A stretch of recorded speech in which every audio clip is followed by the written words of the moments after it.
Hey guys, it's Wednesday, only a few more days till the end of the year. Love this time of year, lists, best of, all the stuff, love it. And today's Power Minute, I'm not doing any best of, but I'm gonna share some devotional thoughts with you. This Power Minute is called Loving God, and the verse I'm gonna reflect on is from 2 Kings 23:25. It says, "Before him there was no king like him, who turned with all his heart and with all his soul and with all his might." Do you wanna know what made Josiah a great king? You might think that Josiah was great because he was a great fighter and won many wars, or you might consider Josiah great because he grew the economy and built towers and left a legacy.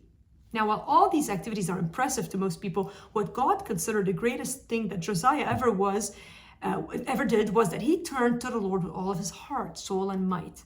Josiah was instrumental in leading the people of Israel to revival. He got rid of idols and called the people back to the Lord. Greatness in the eyes of the Lord is directly proportional to the extent to which we will go to worship him. Until God becomes the focus of your mind and heart, you will always be tethered to your wants and the perceived needs of your life. But when God becomes your priority, everything else fades to the background. What would your epitaph say on your tombstone if God were writing it today? Would God describe you as someone who loved him with all of your heart, soul, and might? How can you build 2023 to be that kind of year, where everything you do is out of love, all your heart, soul, and mind, love for God, and then love for people? Well, practically, sit down and write, what would that look like? To spend money that way, to exercise that way, to work that way, looking for a job, going to college. What degree are you going to get? What are you going to do with the degree you're going to get? All of these questions.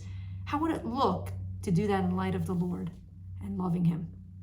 Hey, we've got a couple more days actually of Thursday and Friday of Power Minutes, and then of course we're going to have the weekend celebrating New Year's Eve, and then next year all sorts of exciting things. But for today, check out livingwithpower.org. Subscribe to these Power Minute at livingwithpower.org/Power Minute, and we'll be continuing them in the new year.